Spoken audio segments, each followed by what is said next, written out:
그러므로 함께 하늘의 부르심을 받은 거룩한 형제들아, 함께라고 하는 것은 동반자라는 뜻입니다. 동반자. 그 시대에 함께 부름을 받았다. 하늘의 부르심을 받았다. 그 하늘이란 뜻은 땅과 이 비교되는 것으로 이제 강조한 겁니다. 그 하늘에 계신 하나님이 우리를 불렀다는 겁니다. 부르심을 받았다라고 하는 말은 하나님의 예정에 따라서 우리를 불렀다. 내가 어느 날 갑자기 부른 게 아니라 하나님이 그날 나를 그때 나를 부르기로 계획을 가지고 계셨다는 거죠. 그게 부르심을 받은이라는 뜻입니다. 예. 하나님의 어떤 예정에 따라 그날 그때 내가 하나님의 부름을 받았다. 예. 그렇게 부름을 받은 거룩한 형제들아, 성도들이죠. 거룩한 형제, 그럼 거룩한 형제가 이제 말 한자로 성도예요, 성도. 그래서 성도는 하나님의 부르심을 받아 세상과 구별된 거룩한 자다. 이 형제들에게 그 전한 말씀이 뭡니까? 예수를 깊이 생각하라. 깊이 생각하라 라고 하는 말은 어떤 일에 몰두하라. 마음을 고정시켜라. 예수 그리스도의 마음을 고정시키고 그분만 깊이 생각하라. 옛날에 그 텔레비전이 없던 그 시대에는 라디오가 그 전부였습니다. 라디오로 우리가 들었죠. 또 책이 굉장히 중요했습니다. 그래서 학생 시절에도 젊은 시절에도 종로서적에 또 종로서적 이후에 교보가 생겼을 때는 교보에 가서 많이 시간을 보냈죠. 그 친구 만날 때도 다방에서 만나는 것보다 종로서적이나 교보에서 기다리면은 책 두리번거리다 만나니까 좋아서 종로서적 아마 없어졌을 것 같아요. 네. 그 중심에 이제 빵집도 있고 그랬죠. 여하튼 책을 받습니다. 생일 선물, 뭐 특별한 선물 때도 이 책을 선물했어요. 책을. 또 이 권투나 축구 중계하는 날 되면은 아나운서의 중계를 들으며 막 흥분하고 막 그랬습니다. 예. 책이라고 하는 것은 언제든지 접할 수가 있죠. 또 봤던 것도 여러 번 볼 수 있고, 어, 저도 이 책을 보면서 요즘은 안 하지만 게을러서 한참 공부할 때는 그 메모를 해서 카드로 정리해 놓고 학위 공부할 때는 그 카드 정리가 굉장히 중요한데 그리고 그걸 계속 봤죠. 책 한 걸 계속 볼 수 없으니까 카드를 보는 겁니다. 카드 정리해 놓은 중요한 문장, 인용문들. 예.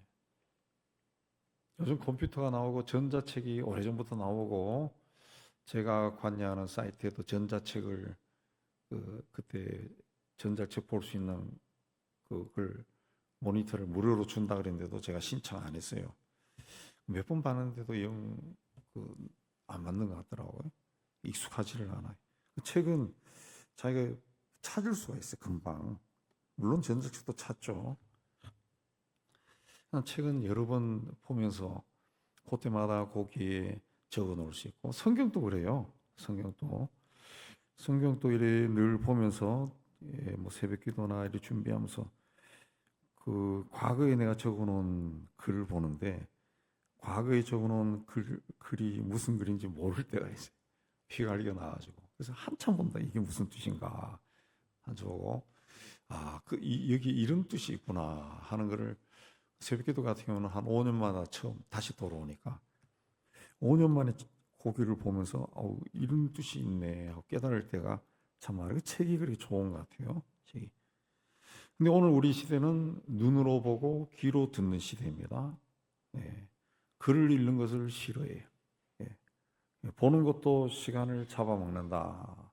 싫어해서 할 수 있으면 짧은 시간에 많은 것을 보고 듣고 그렇게 하려고 그렇게 합니다.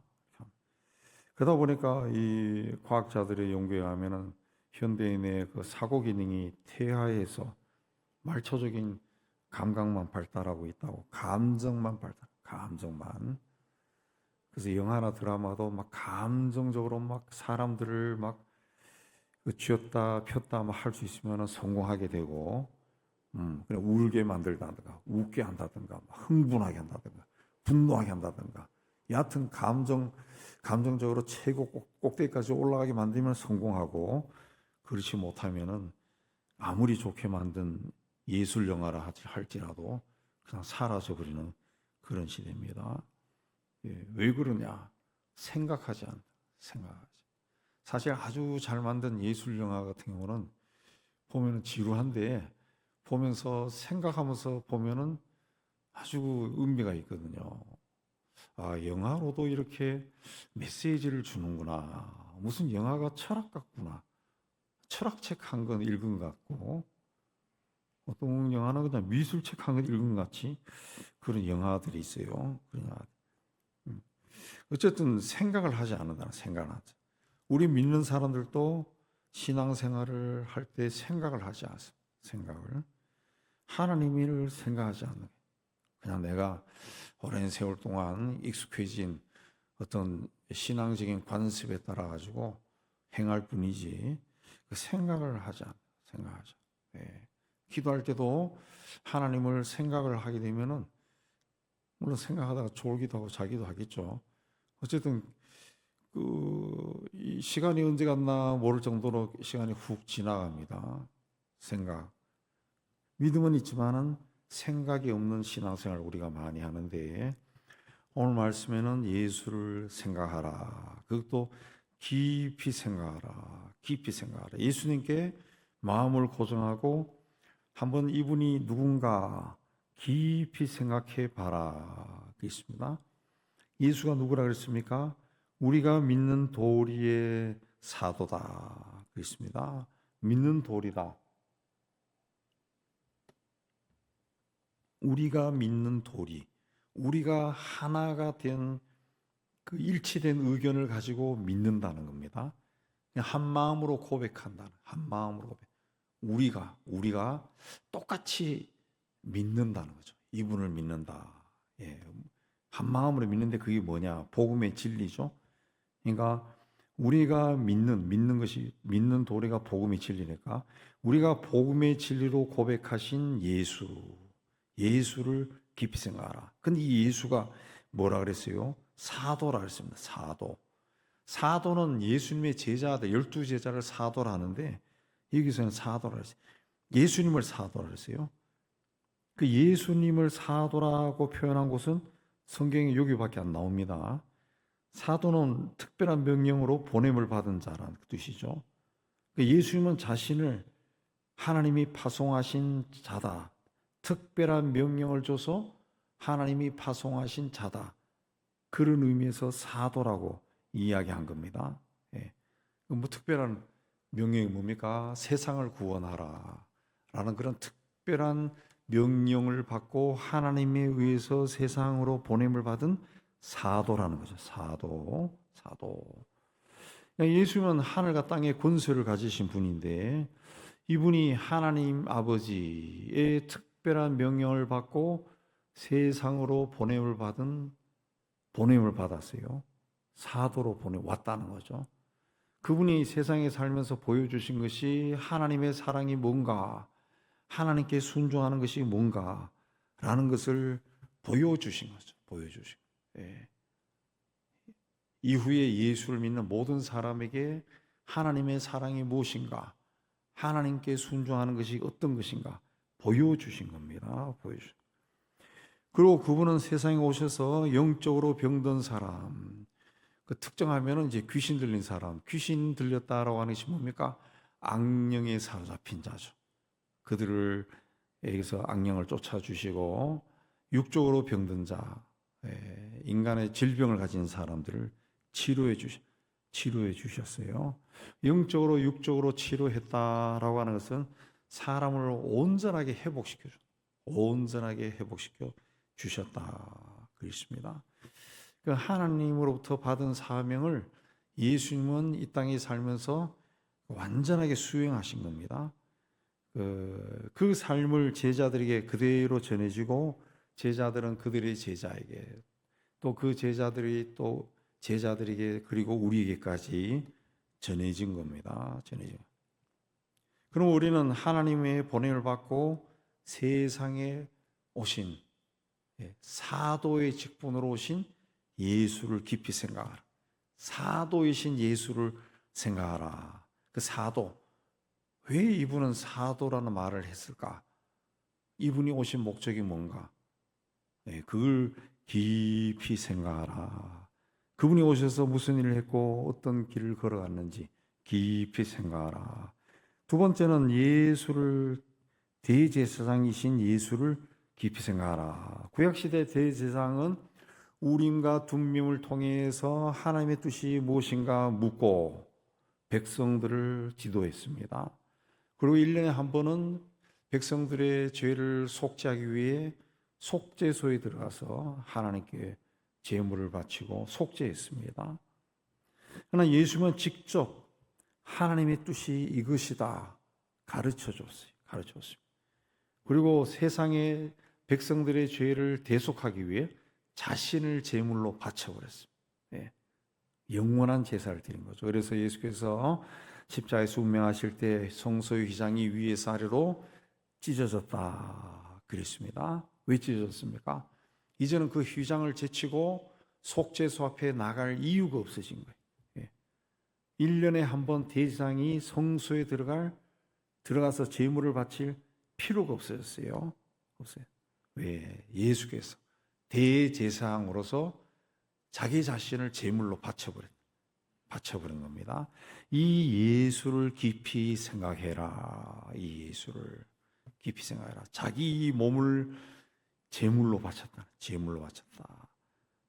나를 위해 제물로 바친 예수를 깊이 생각해라.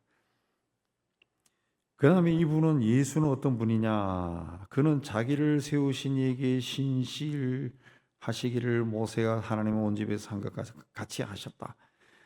모세가 하나님의 집에서 신실한 것처럼 신실하셨다. 이스라엘 백성들은 모세를 위대한 자로 섬겼습니다.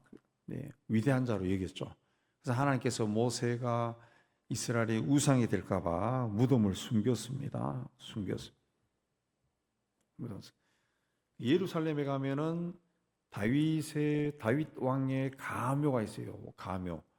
다윗의 무덤이 아니고, 가보셨죠? 무덤이 아니라 가묘, 그냥 관을 가지고 그냥 이게 다윗의 무덤이다. 다윗이 없어요. 시체도 없고 뼈도 없고 아무것도 없습니다. 그런데도 거기가 유대인들의 순례 코스야. 다 거기 와서 기도하고 그런다. 아무것도 없는 건데. 그 인간의 마음에는 신을 섬기고자 하는 마음이 있죠.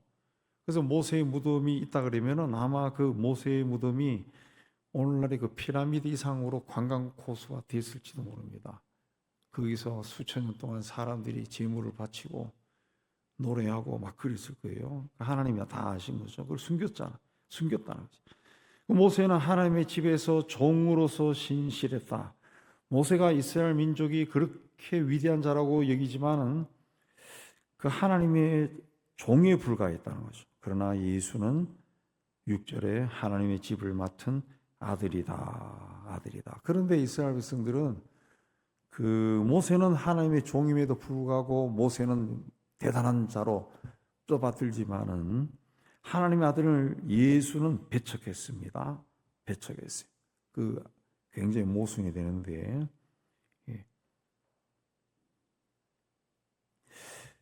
예수는 자기를 세우신 이에게 신실했다는 거죠. 하나님 앞에 신실. 모세가 하나님의 종으로서 하나님의 집에서 신실한 것처럼 했다. 그렇습니다. 예수는 하나님의 아들인데도 하나님 앞에 신실했다는 거죠. 신실했다. 그러면 하나님의 자녀인 우리는 하나님께 어떻게 해야 되겠어요? 어떻게? 모세는 종으로서 신실했고 예수는 하나님의 성자 하나님으로서 신실했는데, 그럼 우리는 어떻게 해야 되느냐? 신실을 해야 되겠죠. 그야말로 충성, 복종을 해야 되겠죠. 복종을. 교회 공동체는 하나님의 집입니다. 예수는 그 집의 주인이에요. 모세는 그 집의 종입니다. 종. 모세가 아무리 위대해도 그는 한계가 있는 인간에 불과해요. 그는 인간을 구원할 수가 없습니다. 다만 그 백성들을 이끌고 하나님이 그 주신다는 땅을 향해서 갔을 뿐이에요. 그 과정에 신실했다. 그렇습니다. 인간일 뿐이죠. 인간을 구원할 수 있는 분은 예수님밖에 없다라는 거예요. 그러나 우리가 신앙을 가지고 살면서도 세상적인 문제에 부딪히면 힘 있는 사람, 세상적인 수단 그걸 막 찾아다닙니다.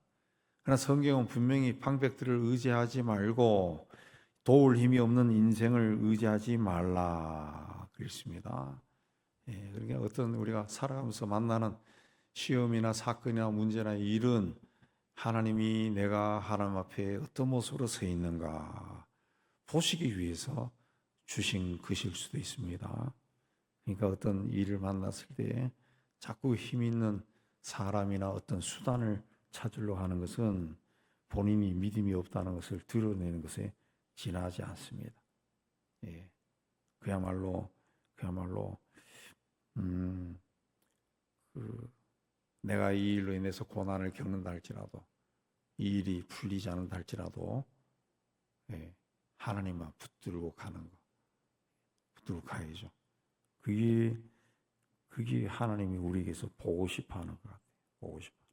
예. 우리 선교사들도 보면은 그 뭔가 일이 문제가 일어났을 때 막 이리저리 막 손 벌리고 도와달라고 그러고 어쩌고 한 사람들은 뭔가 선교지에서도 뭔가를 뭐 세우고 뭐 해가지고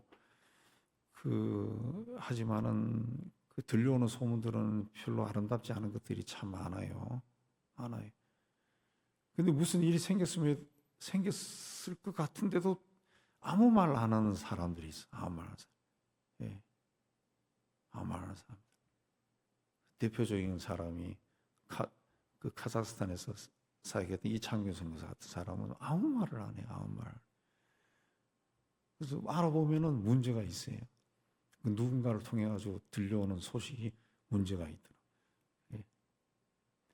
그래서 왜 아무 말 안 하나 당신은 왜 아무 말 해 하지?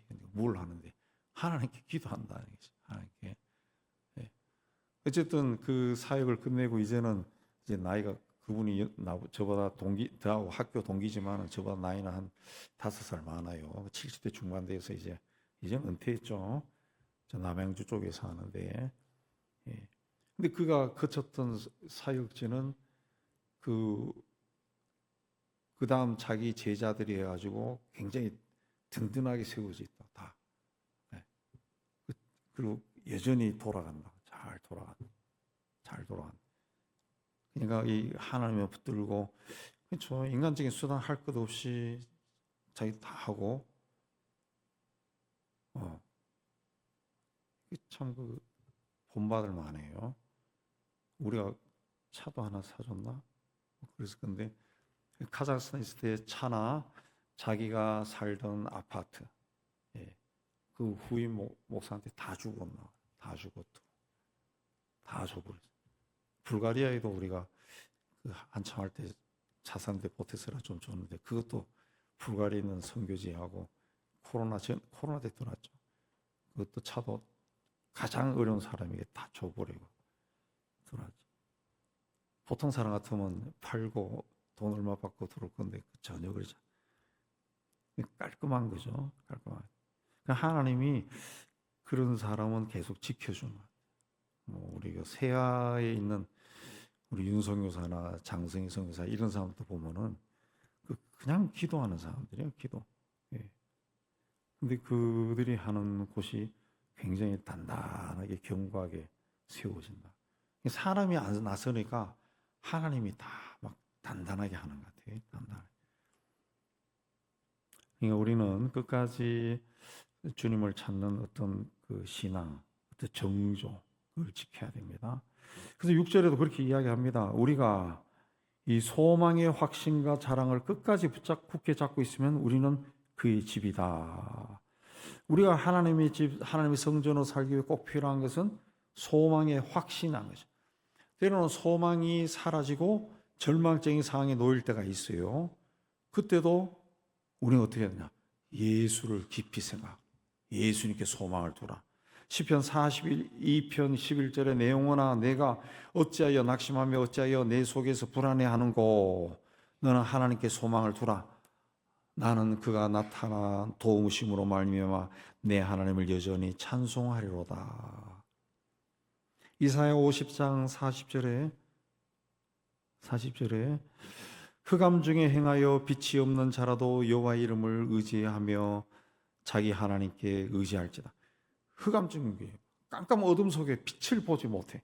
그런 상황이 있어도 하나님의 이름을 의지하고 자기 하나님께 의지할지어다. 그 있습니다.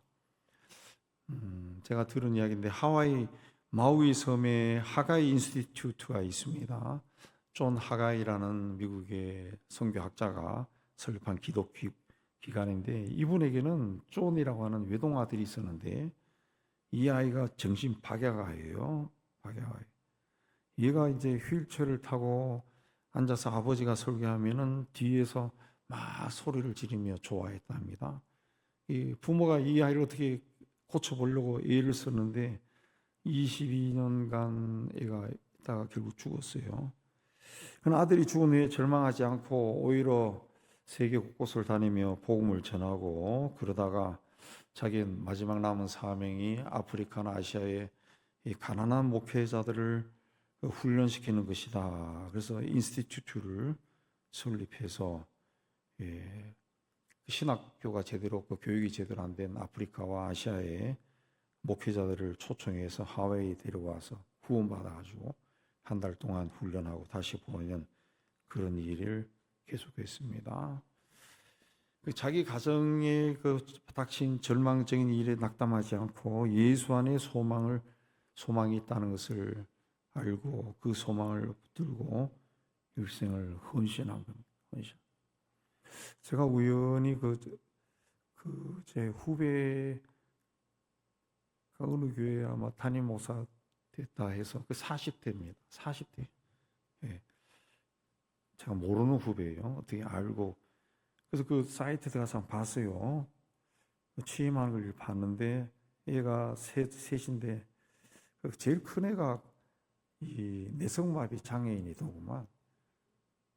그 가족하고 그다음 장로님들하고 사진 찍었는데 취임할 때 제일 앞에 아들이 그 휠체어에 앉아가지고 당당하게 있더라고. 그 모습이 궁금해서 여러 번 봤어요. 쭉 보니까 아이를 굉장히 보살피고 당당하게 키우는 그 모습을 봤는데 참 훌륭한 분이구나 그 생각이 많이 들었어요. 예수를 믿는다는 것은 예수님께 소망을 두는 건데 그냥 소망을 두는 게 아니라 끝까지 굳게 잡고 있으라. 끝까지 잡고 있으라. 그렇습니다. 소망의 확신 또 하나는 뭡니까? 자랑이라고 했어요. 자랑. 예수님께 소망을 두는 것은 우리도 소망을 둡니다. 그러나 그분을 자랑하라는 거죠. 자랑한다. 자랑입니다. 이 자랑은 뭘 하는 겁니까? 그분이 하신 일을 이야기하는 거죠. 하신 일. 그 전도가 되겠죠. 전도가. 예. 예수를 자랑하라는 거죠. 예수를 자랑하라. 그렇지. 예수를 깊이 생각하게 되면은 예수님이 어떤 분인가 자꾸 자기 심령에 새겨집니다. 우리 기도할 때도 뭐 제가 표현하는 것으로 이제 왔다다다다 하고 딱 끝나고 이제 쫙 일어서 가면은 그냥 어떤 벽을 향해 가지고 막 그 돌멩이 막 던지다가 그냥 가버린 거가 똑같은 것 같아요. 꽝꽝꽝꽝 소리 나는데 가버린 것 같아요. 그러나 그 앞에서 깊이 생각하면은 그 예수님이 내 안에 새겨지겠죠. 새겨진다. 깊이 생각하면. 예. 그럼 그분에 대해 가지고 내가 말할 수 있는 것이 있다고 말할 수 있는 것. 깊이 생각하라. 그래서 깊이 생각. 예. 아까 이사야서 제가 인용한 것은 제가 아침에 읽은 성경이에요. 뭐 읽어보시면 아시겠지만은 그 뭐냐 맥체인 성경 읽기 그 순서대로 하는 그 성경에 나오는 이야기인데 그거 읽으면서 굉장히 그 생각을 많이 했거든. 근데 설교 마지막에 원고는 어제 썼지만은 검토하다 보니까 그 비슷한 말씀이 나오더라고. 그래서 제가 그 말씀 하나 더 붙여서 이야기했는데, 그 생각을 쭉 하게 되면 그게 내가 지금 처해 있는 환경과 연결이 되더라고. 항상 연결이 됩니다. 연결되면서 하나님이 생각하게 해줘. 생각. 아우구스티누스가 어느 날 천국에 간 꿈을 꿨습니다. 천국에 이르니까 문지기가 당신 누구요? 물어요. 그래서 저는 예수 믿는 사람입니다. 그러니까 문지기가 내가 보니 당신은 예수 믿는 사람이 아닌데 당신 머릿속에는 예수님이 없고 온통 철학자의 지식으로 가득 차 있어. 당신은 철학자이지만 예수 믿는 사람은 아닌 것 같아요. 깜짝 놀라 꿈에서 깬 아우구스티누스가 그 이후로 굳게 결심했다 합니다. 그래, 나는 예수 믿는 사람이지. 예. 이젠 예수 믿는 사람답게 예수님을 깊이 생각하고 예수님의 말씀만 깊이 생각하겠다. 그렇게 생각. 예. 우리 목사들 중에 이제 젊었을 때부터 그 통일운동하고 이런 사람들이 있어요. 나쁜 건 아니죠. 우리나라 통일되면 좋은데. 예, 그러다 보니까 거기에 대해서는 뭐 강연하면은 막 청산 뉴스로 나오는데 성경은 몰라. 그 성경 알아도 자기가 필요한 것만 따가지고 인용을 한다. 근데 그게 그런 말씀이 아닌데 그렇게 해석을 막 해버려. 예. 그럼 그건 결국 뭡니까? 자기 어떤 그 하고 싶은 일을 위해 가지고 예수를 이용한 사람이 지나지 않는 것이. 예. 우리 신앙도 그렇게 될 위험이 굉장히 많다. 내가 하고 싶은 그런 일을 위해 가지고 예수를 이용하는. 예. 예수 믿는 사람은 예수를 깊이 생각해야 돼. 예수를 깊이 생각하면은 예수님 말씀을 또 깊이 생각해야 돼. 예수의 말씀을 읽게 되고 예수님을 깊이 생각하면 예수님의 말씀을 읽게 되죠. 읽게 됩니다. 예. 우리가 그 어떤 그 학자나 어떤 사람을 좋아하면은 그 사람에 대한 책을 막 사서 막 탐독해서 읽는다고요. 저는 개인적으로 헤르만 헤세를 좋아하는데 그래서 그 양반 책을 한동안 다 샀어요. 다 사가지고 막 탐독한 적이 있습니다. 예. 또 다산 유용모 선생이 우리 기독교 초기에 그 정말 올바른 길을 걸어갔던 그분 또 책을 사서 좀 읽었는데 언젠가 우리 티키콤에 누구 초대했는데 그분이 그 전공을 했더라고. 한 분도 있더라.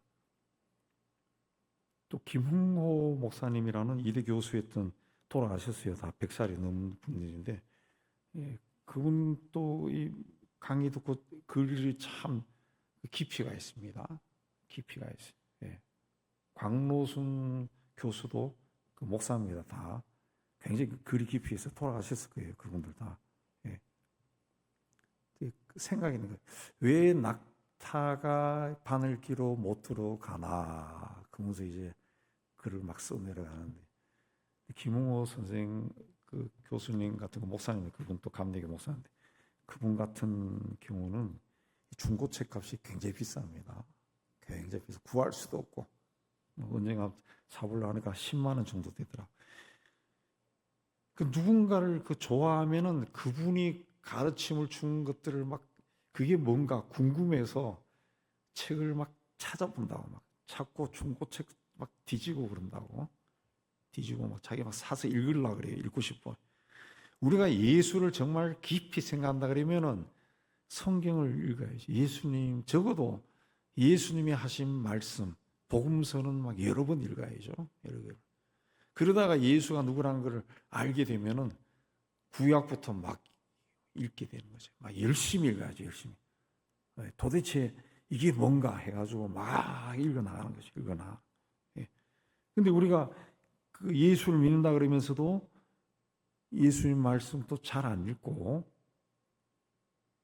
그렇다고 하는 것은 그 어거스틴이 꿈속에서 만났다는 문지기에 들었다 말한 것처럼 닌 예수 믿는 사람이 아니지 하는 것과 똑같은 거죠. 똑같은 거죠.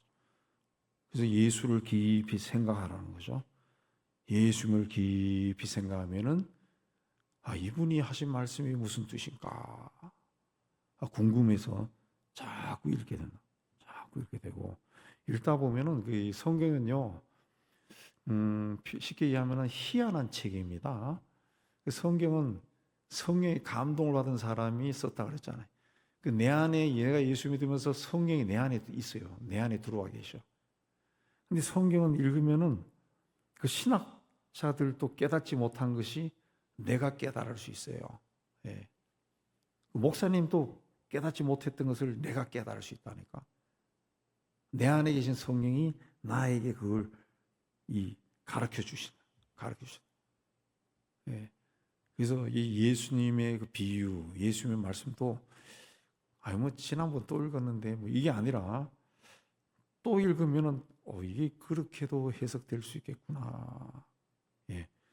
그런 마음이 든다는 거죠. 든다는 거죠. 예. 예. 우리가 어떤 나에게 상처 준 사람 생각하면은 그 사람 생각나면은 하루 종일 기분 나빠집니다. 또 내가 가지고 싶은 어떤 물건 생각하면은 그 탐심이 생깁니다. 탐심이 생겨. 예. 저하고 가까이 지내는 어떤 목사도 보면은 나하고 이야기할 때 뭘 막 이야기하면은 이게 또 여기서 사겠네 그러면 그 다음에 가면 분명히 사놨어요. 사놨. 지가 사고 싶은데 이걸 살까 말까 안 사도 될 것 같고. 예. 근데 옆에서 누가 그 괜찮은 것 같은데 뭐 이렇게 좀 박수 좀 쳐주면은 그 다음에 보면 사놨더라고. 사놨. 이 물건을 자꾸 생각하면 탐심이 생겨요. 생각 안 하는 게 좋아요. 예.